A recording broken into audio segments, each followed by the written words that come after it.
Et rebonjour tout le monde. Voilà, donc on continue notre périple. Aujourd'hui, je vais vous montrer un petit peu le chenal. J'en profite que on soit en pleine marée basse avec un coef qui est assez important. On va le vérifier de suite sur le téléphone pour vous montrer un petit peu l'accès au port de la Trinité, qui n'est pas forcément évident, mais qui n'est pas forcément très compliqué non plus quand on sait où on va. Voilà, tout simplement.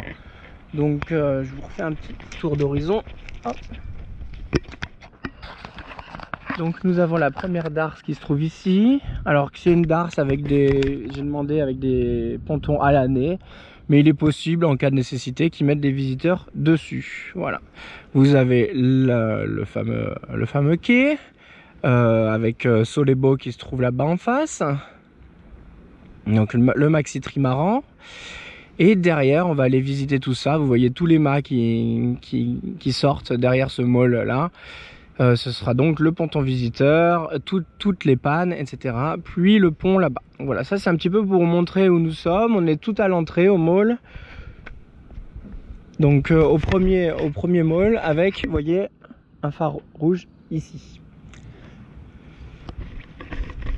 Donc je vais vous montrer un petit peu au niveau de la carte. Et puis après on va voir en réalité qu'est-ce que ça donne. Vous voyez que c'est très simple. Alors, au niveau de la carte, celle-ci est peu intéressante, puisque ce qui nous intéresse c'est ce carré là. Moi je préfère largement celle-ci. Donc vous avez ici la pointe de Kernevest. C'est ce que vous voyez dans le soleil là-bas, la pointe qui est juste au bout de mon doigt là-bas. Et en face vous avez la pointe de Kerbian qui se trouve là-bas côté ouest et là-bas côté est évidemment. Nous on regarde comme ça, hein, vous avez bien compris. Après on voit ici que dans ce chenal, vous voyez toute la zone quadrillée, c'est là où il faut passer, c'est le chenal de navigation, 5 nœuds maximum. On peut lire aussi qu'il est interdit de mouiller, bon c'est comme dans tous les chenals. Pêche interdite, ça c'est classique. Voilà, priorité aux navires de plus de 20 mètres et priorité aux barges ostréicoles, parce que vous allez voir, on va aller voir là-bas qu'il y a plein d'ostréiculteurs et que vous voyez, eux, ils n'ont rien trouvé de mieux que de venir mettre des huîtres dans le chenal, quoi. Mais après c'est compréhensible parce que c'est un endroit où il y a justement peu d'eau, que la marée monte et descend, donc les huîtres sont émergées et puis à sec. Donc forcément c'est parfait pour les huîtres. Donc on peut voir qu'il va y avoir du coup des parcs ostréicoles, hein. On en voit un gros au milieu sur le terre-plein central là. Et puis on en voit un gros là derrière les bateaux. Voilà, là derrière le spi du bateau qui est en train de passer. Voilà, priorité aux bateaux les moins manœuvrants. Ça c'est assez classique. Après, prudence, attention aux effets de sillage, pas vous faire déporter gentiment sur les côtés. Et rien de particulier en plus. Voilà. Donc écoutez, au niveau du chenal, c'est très simple. Il y a, dès que vous arrivez donc par le sud pour aller au nord, pour rentrer, et vous allez voir que très vite, vous allez avoir des bouées rouges qui sont quasiment en plein milieu du chemin. Voilà. Donc les bouées rouges, forcément, quand vous rentrez, vous les laissez à bâbord. Ce qui veut dire qu'il faut vraiment le plus possible longer la côte. Comme vous voyez là, l'eau, vous voyez où elle passe, hein. Et quand il y a beaucoup d'eau, on ne se rend pas compte, hein, parce que imaginez avec beaucoup d'eau, là justement, c'est vraiment pour qu'on puisse bien se rendre compte de où se trouve le petit cours d'eau, hein, parce que c'est celui-là qu'il faut prendre au final, même à marée haute. Il faut essayer de prendre le chemin que vous voyez là à marée haute, tout simplement. Parce qu'une fois qu'on est à marée haute, tout va être couvert et du coup vous allez... si vous prenez pas attention, vous allez passer en plein dans les casiers à huîtres. Voilà, donc les casiers à huîtres en plus qui sont pas écrits sur les cartes, vu qu'ils sont plus hauts. Enfin, ils sont écrits, mais ils sont plus hauts que le niveau écrit sur les cartes. Donc, on voit que à partir de là, vous chopez la première bouée qui se trouve tout au bout. Je ne l'ai pas ici. Alors, je l'ai pas non plus. Je vais la prendre sur mon téléphone, c'est pas grave. Je vais vous montrer tout ça. Je voulais regarder aussi la marée, je vais refresh.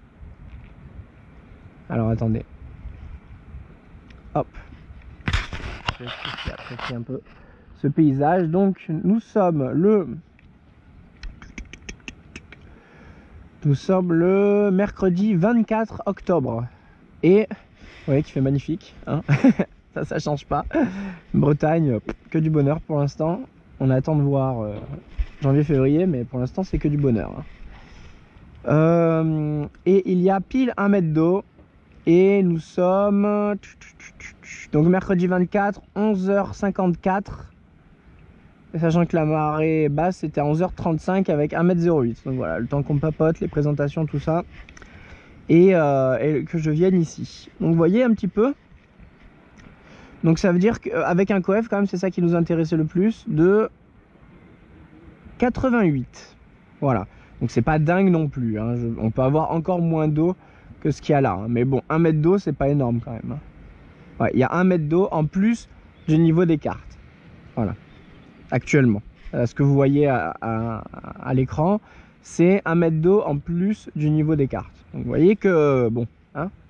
Alors le chenal, j'ai lu qu'il était dragué à 3 mètres. Donc ça aussi, je voulais vérifier sur ma petite carte s'il y avait bien 3 mètres tout le long.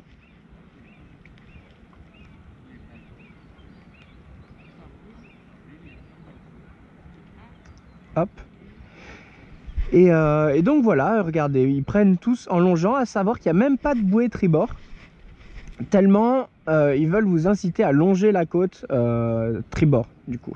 Il n'y a que des bouées bâbord, donc des rouges. Il faut bien faire le tour des rouges pour contourner cet îlot-là. Il n'y a rien de plus simple.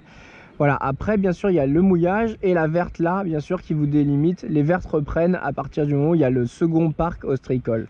Donc quand vous arrivez, premier parc ostréicole à contourner en suivant bien les rouges. Après vous avez les mouillages et deuxième parc à contourner en suivant bien les vertes, tout simplement. Donc voilà, je vais vous mettre la luminosité à fond, mais je pense que ça marchera pas. Donc voilà, c'est petit Tréau. Voilà, c'est ça que je voulais chercher. Petit Tréau, c'est votre première balise rouge, entrée du chenal à choper. Elle est vachement au large, mais elle vous fait éviter toute la pointe du Tréau, le grand Tréau, pointe de Querbillan, etc. Voilà. Une fois que vous avez bien contourné celle-ci le plus large possible, je pense que vous ne voyez pas, hein, mais je vous montrerai. De toute façon, on va quand même faire la préparation de nave suivante. On va faire un guide avec un appareillage, etc. Donc là, ce que les bateaux sont en train de faire, on va le voir. Je vais pouvoir vous renommer, etc. Mais c'est vrai que c'est pour avoir un point de vue et puis pour avoir le nom des bouées. Voilà, et puis après, Crassus, Grassus, numéro 2, numéro 4, etc. Donc après, vous contournez et vous faites du coup ce contournement. C'est quand même intéressant de voir, voilà, la topographie des lieux. Moi, j'aime bien venir à marée basse, je trouve ça intéressant, encore plus intéressant de vous le filmer, de vous le partager. Parce que s'il y a des bouées comme ça, maintenant vous comprenez pourquoi moi je suis arrivé à marée haute. Il y avait un énorme boulevard et un chenal qui me faisait coller les cailloux, quoi. Alors du coup, bien sûr, je savais, j'avais regardé la carte avant. Vous voyez bien que là où il y a les bateaux qui sont en ce moment, il y a 7 mètres d'eau. Il y a 7 mètres d'eau, on se rend pas compte, mais là-bas c'est à pic. Alors que juste à côté, il y a 1,3 m au-dessus du niveau des cartes. Donc vous imaginez que là-bas, il y a un goulet énorme. Donc faire très attention aussi, qui dit goulet, avec grand bassin, dit que là, à Fort Coef et marée, et dans les 3/12e, à Fort Coef, vous ne rentrez pas au port, quoi. Ou vous ne sortez pas, selon si ça descend ou si ça monte. Ils font mouiller les spies là-bas un petit peu. Et une fois qu'il est mouillé, quand il n'y a pas beaucoup de vent, il faut y aller, hein, pour qu'il se regonfle, hein. Forcément, il se regonfle plus difficilement. Donc vous voyez, c'est ça qui est intéressant au niveau des cartes. En longeant, hein, c'est pour ça qu'ils ont vraiment même pas mis de bouée tribord, alors qu'il y a des cailloux quand même, hein. Vous les voyez, les cailloux, ils sont juste à côté. Il y a la berge à quelques mètres sur le côté. Mais il faudra bien analyser les cartes, je vous montrerai ça encore plus en détail. Mais voilà, bien longer les cailloux, malgré le fait qu'il y ait des cailloux, qu'il n'y ait pas de bouée, etc. Il faut quand même y aller parce que là-bas, il y a 7 mètres d'eau, alors que juste à côté, il y a plus de 2 mètres de pas d'eau. Donc du coup, c'est quand même assez délicat comme passage. Et voilà, on sent bien que toute l'eau a envie de s'engouffrer dans ce goulet.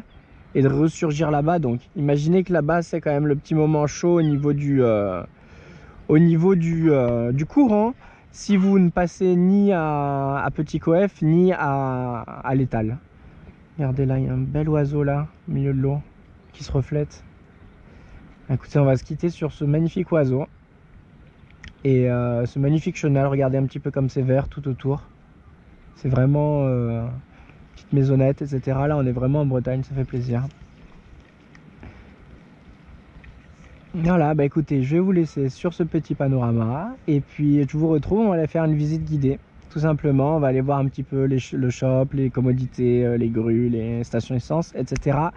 Classique, pour pouvoir un petit peu avoir un point de vue sur justement tout ce que le port vous propose avant même d'y être arrivé. Voilà, je vous laisse avec les 3 spies aussi là, c'est vraiment sympa, vraiment sympa. Allez, je vous embrasse et je vous dis à une prochaine. Bye bye.